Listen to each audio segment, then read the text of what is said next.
Assalamualaikum warahmatullahi wabarakatuh. Sahabat peduli yang dirahmati Allah Subhanahu wa Ta'ala, Nuker Lazis Nuklaten kembali ingin menyampaikan panduan atau hal-hal yang berkaitan dengan korban. Kali ini kita akan membahas tentang hewan dan penyembelihannya. Sebagaimana kita ketahui dalam ilmu fikih, korban berarti menyembelih hewan tertentu untuk taqarrub, mendekatkan diri kepada Allah Subhanahu wa Ta'ala. Bagi mereka yang sudah punya kemampuan dan ingin melaksanakan korban, tentu berharap korbannya diterima oleh Allah Subhanahu wa Ta'ala sebagai tabungan di akhirat kelak. Namun kita mengetahui banyak di antara kita dalam pelaksanaan penyembelihan mereka melakukan dengan serampangan tanpa didasari, dilandasi dengan ilmu sebagaimana yang dituturkan oleh para ulama dari Nabi Muhammad sallallahu alaihi wasallam. Oleh karena itu mudah-mudahan pembahasan hal-hal berkaitan dengan penyembelihan kali ini nanti bisa bermanfaat bagi kita semuanya. Mari kita ikuti. Sahabat peduli yang dirahmati Allah Subhanahu wa Ta'ala, ketentuan hewan yang disembelih. Yang pertama, hewan yang hendak disembelih dalam kondisi normal atau hayat mustaqirrah, sehingga tidak sah menyembelih hewan dalam keadaan kritis karena sakit, atau hewan yang memiliki hayat mustaqirrah bisa diketahui dengan salah satu dari dua tanda. Yang pertama, muncratnya darah binatang tersebut saat disembelih, dan yang kedua, bergerak dengan kuat. Kemudian ketentuan yang kedua, memotong saluran pernafasan atau al-hukum atau trachea, dan saluran pencernaan atau al-mari atau esofagus dengan sempurna. Sebagai catatan, penyembelihan harus dilakukan dengan sekali, sehingga apabila di tengah-tengah prosesi penyembelihan pisau terlepas sebelum sempurna memutus dua saluran tersebut, maka tidak sah kecuali secara seketika pisau digoreskan kembali kepada saluran yang belum sempurna terpotong. Ketentuan alat penyembelihan. Yang pertama, tajam, maka tidak sah menggunakan pisau tumpul. Dan yang kedua, bukan berupa gigi, kuku, dan tulang. Ketentuan orang yang menyembelih. Yang pertama, Islam. Kedua, tamyiz. Dan yang ketiga, berakal sehat. Kemudian kesunahan menyembelih. Yang pertama, membaca basmalah, sholawat, dan takbir. Kedua, membaca doa. Ketiga, dilakukan pada siang hari. Keempat, penyembelih dan hewan kurban menghadap ke arah kiblat. Kelima, hewan dalam posisi tidur miring, bersandar pada tubuh bagian kiri serta kepala didongakkan. Keenam, memotong pembuluh darah yang berada di kanan kiri saluran pernafasan. Ketujuh, mempertajam alat yang digunakan untuk menyembelih. Kedelapan, pisau tidak sampai mengenai nakha atau saraf yang berada dalam leher yang berpusat dari tulang iga hingga otak. Kesembilan, tidak sampai memutus kepala. Dan yang kesepuluh, mempercepat proses penyembelihan. Petunjuk teknis penyembelihan. Contoh mudah menyembelih sapi dan kambing. Baringkan sapi atau kambing pada sisi kiri, kemudian ikat keempat kakinya. Berikutnya penyembelih menginjak pangkal leher hewan, lalu memegang saluran pernafasan dan makanan bawah, lantas sembelihlah. Setelah itu biarkan keempat kakinya bergerak. Kemudian tahap pemotongan. Yang pertama, posisi hewan di hadapan ke kiblat. Yang kedua, petugas pemotong menyiapkan hati dan mental sesuai tuntunan syariat. Jangan lupa baca basmalah, sholawat, takbir, dan doa.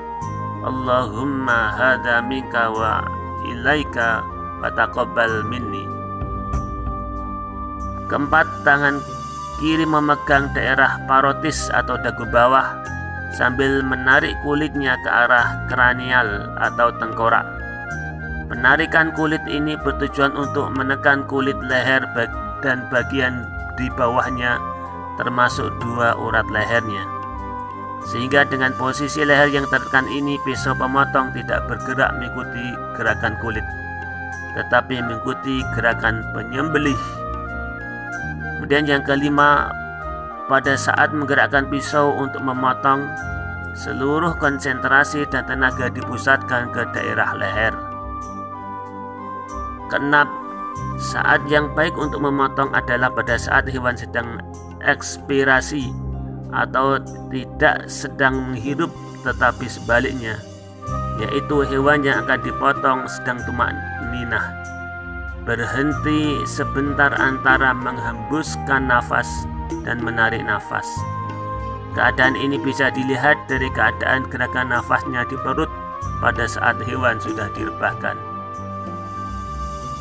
Ketujuh, pastikan saluran pernafasan dan pencernaan terpotong secara sempurna.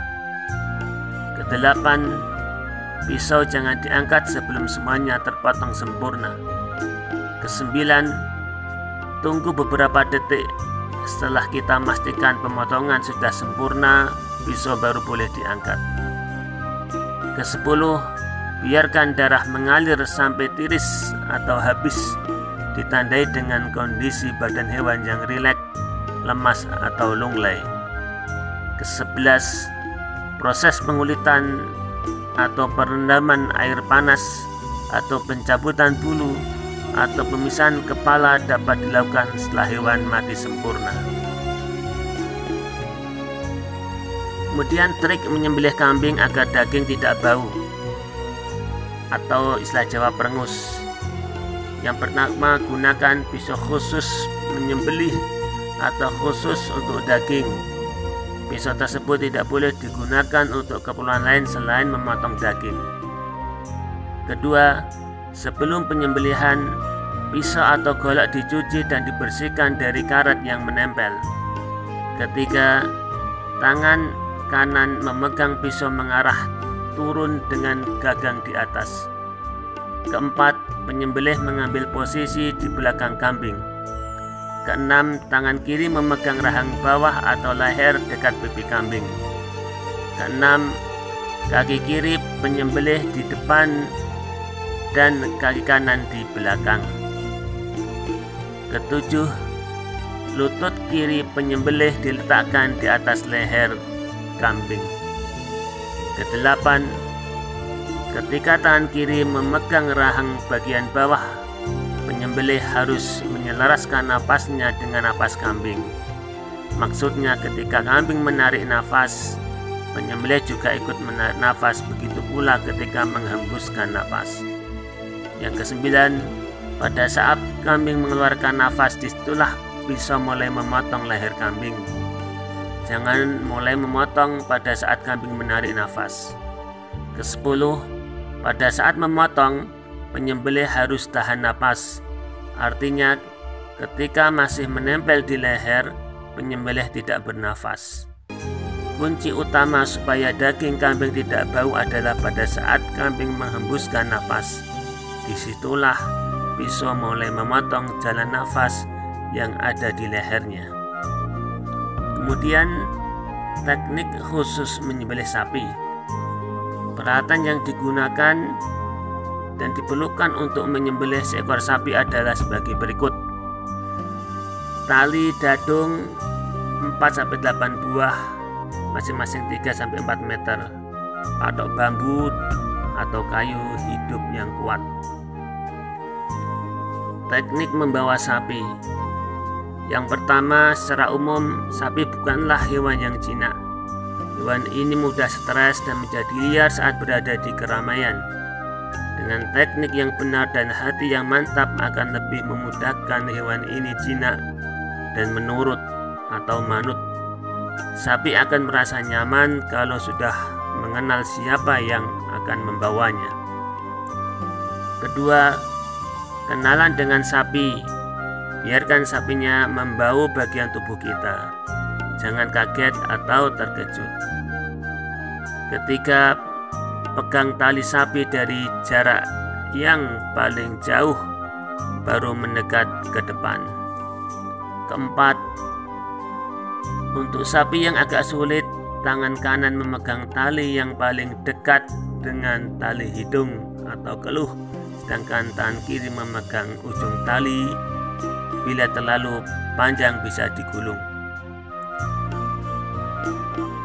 Kelima, kita berjalan di samping kiri sapi. Keenam, hindari berjalan di depan atau di belakang sapi kecuali sapinya betul-betul jinak atau menurut.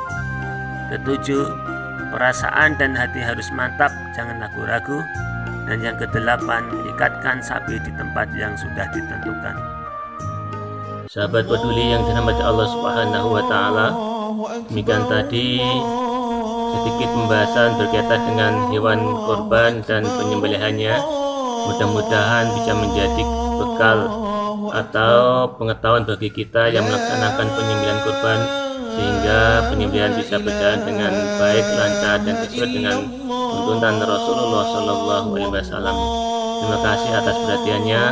Wallahul muwaffiq ila aqwamit thoriq. Assalamualaikum warahmatullahi wabarakatuh.